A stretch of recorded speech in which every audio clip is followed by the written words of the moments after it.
तर नमस्कार मित्रांनो, मी राम गायकवाड आपल्या डिजिटल वर्ल्ड या यूट्यूब चॅनलमध्ये आपले स्वागत करत आहे.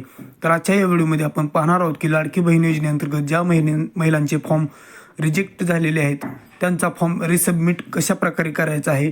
तर आजच्या व्हिडिओमध्ये आपण पाहणार आहोत. अशा नवीन नवीन माहितीपूर्वक व्हिडिओसाठी आपल्या चॅनलला सबस्क्राईब करायला विसरू नका.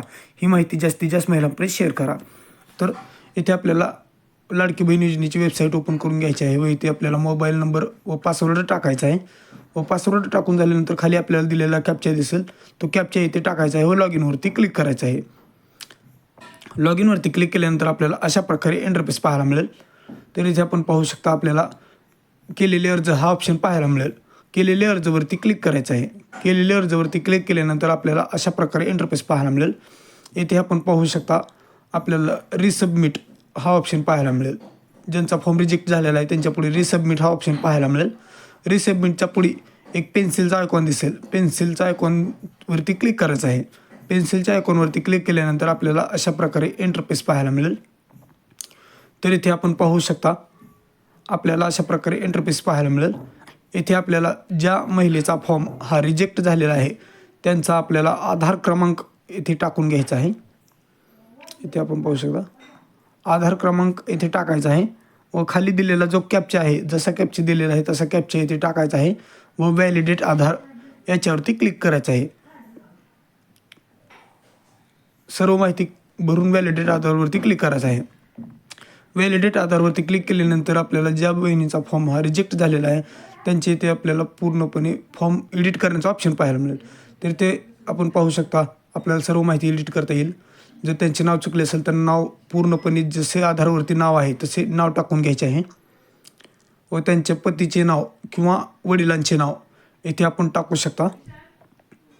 इथे त्यांचे लग्नापूर्वीचे जसे नाव असेल तसे पूर्ण नाव, लग्नापूर्वीचे जसे आधार कार्डवरती असेल तसे पूर्ण नाव इथे टाकून घ्यायचे आहे व इथे त्यांची वैवाहिक स्थिती म्हणजे त्यांचा विवाह झाला आहे, अविवाहित आहेत किंवा घटस्फोटी काय असेल तिथे टाकून घ्यायचे आहे. इथे जन्मतारीख जशी आधार कार्डवरती जन्मतारीख आहे ज्या प्रकारे तशीच पूर्ण जन्मतारीख इथे टाकायची आहे व जन्मतारीख टाकून झाल्यानंतर खाली आपल्याला आपण महाराष्ट्रात जन्माला आलेला आहात का किंवा आपला महाराष्ट्रातील जन्म आहे का. आपला जर महाराष्ट्रातील जन्म असेल तर होयवरती क्लिक करा किंवा बाहेर राज्यातील असेल तर नाहीवरती क्लिक करून कोणत्या राज्यातील आहे त्याच्यावरती क्लिक करायचं आहे. इथे खाली आपल्याला आपलं पूर्ण आधारवरचा पूर्ण पत्ता टाकायचा आहे. पिनकोड टाकून घ्यायचा आहे. पिनकोड टाकून झाल्यानंतर आपला जिल्हा निवडायचा आहे. जिल्हा निवडून झाल्यानंतर जो आपला तालुका असेल तालुका निवडून आपले गाव निवडायचे आहे. गाव निवडून झाल्यानंतर आपल्याला खाली नगरपालिका व महानगरपालिका हा ऑप्शन पाहायला मिळेल. याच्यावरती क्लिक करायचं आहे. याच्यावरती क्लिक केल्यानंतर आपल्याला आपली जी नगरपालिका असेल किंवा महानगरपालिका असेल ती निवडायची आहे किंवा आपल्याला जर ग्रामपंचायत जर असेल तर लागू नाहीवरती क्लिक करायचं आहे. लागू नाहीवरती क्लिक केल्यानंतर आपल्याला इथे आपला मतदारसंघ निवडायचा आहे. तर आपला जो मतदारसंघ असेल तो मोठ्यांच्या माहितीने निवडावा. जर आपल्याला माहीत नसेल तर मोठ्यांची मदत घ्यावी. आपला मतदारसंघ हा निवडून घ्यायचा आहे व इथे खाली आपल्याला जर आपण 1,500पेक्षा जास्त कोणत्याही योजनेअंतर्गत जर लाभ घेत असाल तर होयवरती क्लिक करा किंवा नाहीवरती क्लिक करा. जर घेत नसाल तर नाहीवरती क्लिक करा. इथे आपल्याला बँकेचे तपशील अपडेट करायचे आहेत.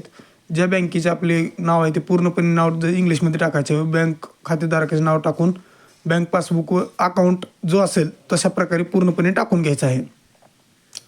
IFSC कोड जसा आहे तसा टाकायचा आहे.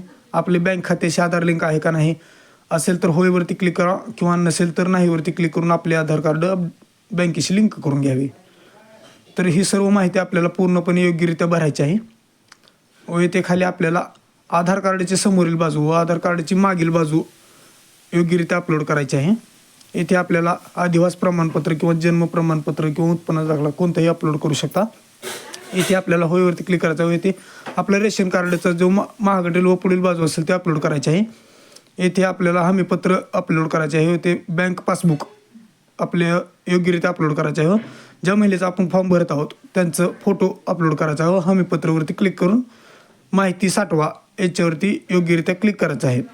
माहिती साठवावरती क्लिक केल्यानंतर आपल्याला अशा प्रकारे इंटरफेस पाहायला मिळेल.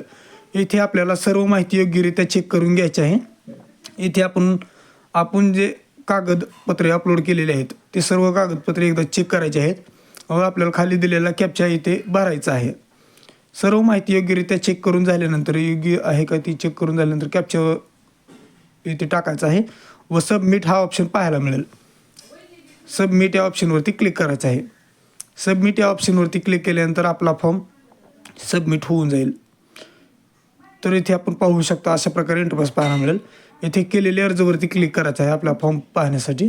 केलेल्या अर्जवरती क्लिक केल्यानंतर आपल्याला आपण जे केलेले अर्ज आहेत ते इथे आपल्याला दाखवेल. जो आपल्याला रिसबमिटचा ऑप्शन दाखवत होता तिथे आपल्याला पेंडिंग हा ऑप्शन आपल्याला पाहायला मिळेल. येथे आपण सर्व माहिती योग्यरित्या चेक करायची आहे. आपण पाहू शकता डोळ्याच्या आयकॉनवरती क्लिक केल्यानंतर आपल्याला सर्व माहिती पाहायला मिळेल.